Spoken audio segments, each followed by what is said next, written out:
Seguimos en referente jurídico. Andy, ¿y cómo se da este proceso de adecuación empresarial al compliance? Bueno, la adecuación empresarial al compliance debemos entenderlo como medidas que tienden a prevenir de manera eficaz la eventual comisión de un delito. Para ello existen determinados criterios. Pero no de cualquier delito, estamos hablando no de cualquier básicamente de delito, lavado de activos, financiamiento al terrorismo. En ¿no es efecto, cierto? es un catálogo cerrado de delitos para los cuales es pasible la persona jurídica de ser penalizada penalmente.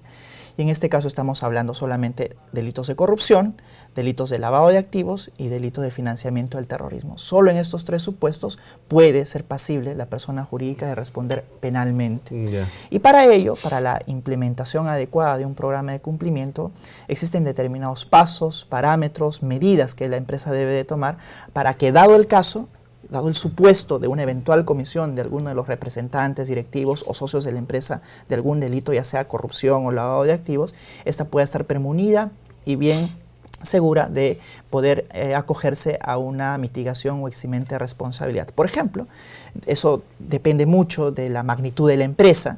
Tiene que hacerse un análisis de riesgos, saber exactamente cuáles son las aristas en las cuales eventualmente hay una mayor exposición e involucramiento del delictiva, por ejemplo, en las relaciones con los funcionarios públicos. En segundo lugar, tiene que haber un análisis de cuáles son, por ejemplo, las capacitaciones a las que han podido acceder los empleados de la empresa para que todos sean conscientes de qué delitos, por ejemplo, o qué conductas están permitidas y cuáles no.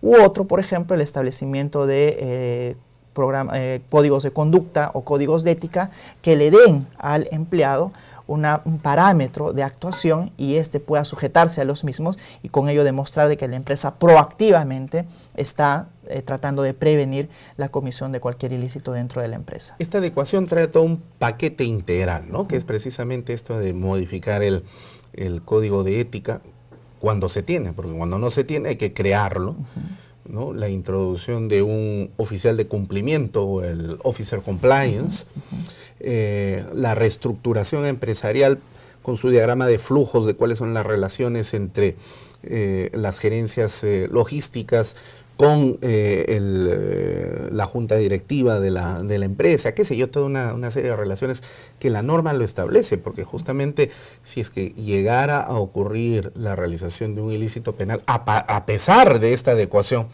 el juez puede tomar en consideración estos elementos para mitigar la imposición de la sanción penal, ¿verdad? Entonces, en esta medida, ¿quién es y qué papel cumple el oficial de cumplimiento? Bueno, el oficial de cumplimiento es una persona designada que debe de tener un nivel gerencial en principio en la empresa para que éste sea el encargado de vigilar y de manejar todo el sistema preventivo de la empresa. Ello no implica de que el oficial de cumplimiento sea el responsable del delito que se comete en la empresa, porque hay funciones muy bien delimitadas, las competencias tienen que estar muy bien delineadas para precisamente poder advertir la eventual comisión de un delito. Alguna vez le pregunté en este mismo programa al ex procurador Joel Segura si cuando hablábamos del oficial de cumplimiento estábamos hablando de una especie de un jefe de OSI y de una entidad privada. Me dijo que no era la misma función la que cumplía un oficial de cumplimiento. Pero por la explicación que él me dio y que tú estás empezando a dar, daría la impresión de que sí, porque justamente está ahí para ir verificando los procesos empresariales, para reportar cualquier actividad sospechosa y prevenirla, no denunciarla, sino prevenirla. Entonces, ¿es un jefe de OSI privado, particular, el oficial de cumplimiento? Bueno, podría establecerse el parangón, pero yo no le calificaría tanto así como también lo son los funcionarios del OSI. Frente a lo que nosotros nos encontramos son a dos aspectos dentro de la oficialía de cumplimiento. Uno, que es el reconocimiento ex ante, si es que se va a cometer un delito, lo identificas y lo reportas eventualmente. Y otro es que cómo reacciona la empresa una vez cometido el delito. Y es claro porque el mismo reglamento, el decreto legislativo 1352 nos habla de que si el programa de cumplimiento ha sido implementado luego de la comisión del ilícito, entonces la empresa podrá acceder a la mitigación de la responsabilidad penal.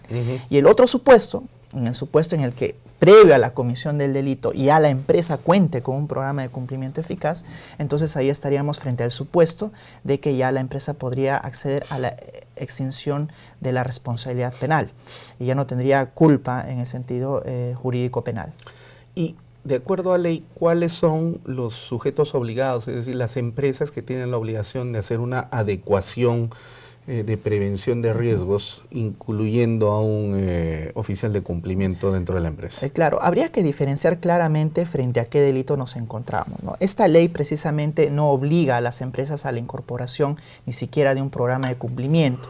La implementación de un programa de cumplimiento es en principio voluntaria. Yeah. Sin embargo, nosotros tenemos que en el ámbito del lavado de activos la realidad es otra, porque ahí tenemos sujetos obligados en las cuales tienen que contar con un programa de cumplimiento y también dentro de las medidas que implican, que abarcan el programa de cumplimiento, nombrar a un oficial de cumplimiento. Sin embargo, de acuerdo a la ley, específicamente la 3424 y al decreto legislativo 1352, no existe una obligatoriedad de las empresas de la implementación de un programa de cumplimiento, pero que sin embargo la ley le da la potestad precisamente de la valoración en caso cuente con ello antes de cometido el ilícito o en caso ya ha sido cometido el ilícito posteriormente pueda también implementar para revocar precisamente los efectos dañosos a la sociedad y de acuerdo a ello pedir que también en este caso se le mitigue la sanción a la persona jurídica. Ahora, el oficial de cumplimiento es nombrado por el dueño, el gerente general de la empresa o es designado por un órgano del Estado? Bueno, como estamos hablando en este caso de personas jurídicas, en este caso empresas privadas, pues generalmente son elegidas por el directorio, por el gerente general, pero siempre bajo la condición de que tenga un nivel solamente por debajo del más alto estatus dentro de la empresa para que de esta manera pueda ganar independencia y también, dado el caso, puede incluso denunciar a los trabajadores que se encuentran al más alto nivel dentro de la empresa. Pero esto no es algo ingenuo, Andy, porque esto sería como que el presidente de la República nombre a su propio contralor.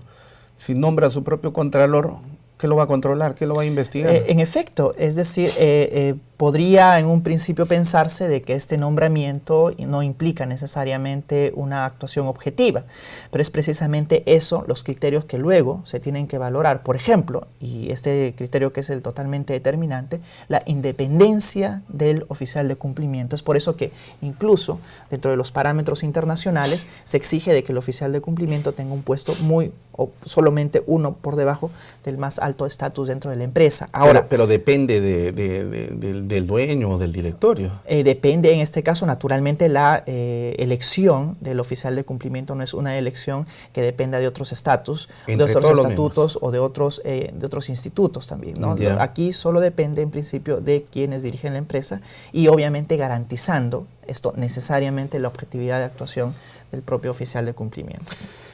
Ahora bien, el reporte de actividades sospechosas que pudiera efectuar el oficial de cumplimiento, ¿a dónde se dirige? En primer lugar, a la propia empresa para poder hacer las correcciones o de frente a la UIF. Ya, ahí tenemos y en todo caso, si no es así, ¿en qué momento actúa la UIF en este caso? Claro, si es que nosotros nos dirigimos y centramos la conversación a la UIF, estaríamos hablando en este caso solamente de delitos de lavado de activos. Pero nosotros, si vemos de una manera mucho más general, de acuerdo a la ley esta 3424, tendríamos que analizar desde dos perspectivas diferentes. Y aquí viene ya un poco el ámbito también de la dogmática que entra en el oficial de cumplimiento. ¿Por qué? Porque a ya tener una posición de garante, tendríamos que nosotros analizar si en principio solo tiene el deber de informar, por ejemplo, al gerente general de la empresa de alguna eventual irregularidad o inconducta funcional dentro de la empresa. Pero ¿qué sucede si en efecto el gerente general es precisamente quien está cometiendo el ilícito y este es advertido por el oficial de cumplimiento? Este supuesto es un supuesto interesante porque ahí ya pondríamos a prueba realmente, dentro de las exigencias dogmáticas de la posición de garante, si es que asume o no una posición de deber adicional a la de solamente informar al gerente general, porque en este caso no tendría ningún sentido de que el oficial de cumplimiento informe ante el gerente general cuando es el gerente general precisamente el que está cometiendo un eventual delito o acto disfuncional. Claro. En este caso, si es que nosotros nos adherimos a la tesis de la posición de garante por protección, y no solamente de vigilancia, tendríamos nosotros que adicionalmente al deber de informar, imponer un deber adicional de informar a la autoridad de la comisión de un eventual ilícito penal, solo partiendo de la tesis de la posición de garante de protección, porque si nos centramos en la otra tesis de la posición de garante de vigilancia, aquí solamente culminaría su deber informando al gerente general, quien precisamente en este caso es quien está cometiendo el delito. Bueno, lo que esperamos en todo caso pues es que se desarrolle el reglamento de una vez para poder hacer una aplicación digamos, sesuda de la ley y su decreto legislativo modificatorio, porque mientras tanto no exista este reglamento, pues las cosas no van a caminar, ¿verdad?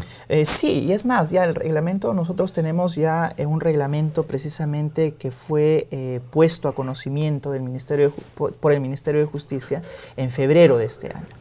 Existe, sin embargo, una sobrereglamentación, porque ahí te dice específicamente qué criterios particulares tiene que cumplir la empresa para eventualmente acceder a este tipo de beneficios. Sin embargo, de acuerdo a la flexibilidad de las actividades empresariales, a la magnitud de las mismas, a las diversas áreas a las que se dedica, un programa de cumplimiento efectivo es aquel que más bien está menos reglamentado, porque así te permite una mayor flexibilidad de imposición de ciertas medidas en la empresa. No todas las empresas son iguales. El dinamismo empresarial es muy grande como para que todas puedan ser abarcadas dentro de estándares de criterios para cumplir la eficacia del programa de cumplimiento. Magnífico. Bueno, hay muchísimo que conversar sobre este particular, pero el tiempo, como siempre en televisión, resulta bastante tirano, así que ya no nos queda más que agradecerte por tu participación el día de hoy en Referente Jurídico, y definitivamente vamos a seguir conversando de estos temas y te comprometemos desde ya para poder hacerlo. Muchísimas gracias por la invitación. Bueno, de esta manera llegamos a la parte final de Referente Jurídico, pero antes de despedirnos queremos hacer dos menciones. Esta semana se ha celebrado el Día Internacional del Trabajo, de modo tal que desde la Academia de la Magistratura y en nombre de su presidente y el personal directivo e institucional administrativo de la Academia de la Magistratura, transmitimos nuestro saludo a todos los trabajadores del Perú, deseándoles siempre lo mejor para todos ellos, al conmemorar y recordar una fecha más de celebración de la gesta heroica de los trabajadores de Chicago, que ya se habían iniciado en realidad muchos años antes en Europa y que tienen coligación en realidad con otro hecho, y que en este caso viene a ser la segunda mención muy importante y trascendente para la Academia Internacional, y es que este 5 de mayo que cae domingo, se está celebrando el segundo centenario del nacimiento del gran pensador alemán Carlos Marx, considerado por la BBC de Londres el hombre del milenio. Sus aportes desde el campo de la economía política, de la teoría política y de la teoría social han resultado en un periodo de revolución industrial y hasta nuestros tiempos, así como muchos beneficios para la gestación de los estados sociales de derecho, también desde otras perspectivas, lamentablemente, algunos excesos que incluso han llegado a bordear con el terrorismo. Sin embargo, la figura de Carlos Marx, siempre emblemática, ha guiado al pensamiento y a la humanidad. Y por eso, tanto a los trabajadores, sobre todo aquellos hombres libres y de buenas costumbres que han celebrado su día, como todos nosotros, nuestro más cordial y afectuoso triple abrazo fraterno para ellos, y para quienes reconocen en la figura del gran Marx a un prohombre de la historia, también nuestro afectuoso saludo. De esta manera entonces llegamos a la parte final de Referente Jurídico. En nombre del señor presidente del Consejo Directivo de la Academia de la Magistratura de la República del Perú, el señor Fiscal Supremo Gonzalo Chávarri Vallejo, les agradecemos a todos ustedes por seguirnos semana a semana en este vuestro programa. Y por supuesto nuestra gratitud también a JNE TV, que hace posible que podamos estar compartiendo este tiempo a través de vuestras pantallas. Con ustedes será hasta la próxima emisión de Referente Jurídico. Permiso.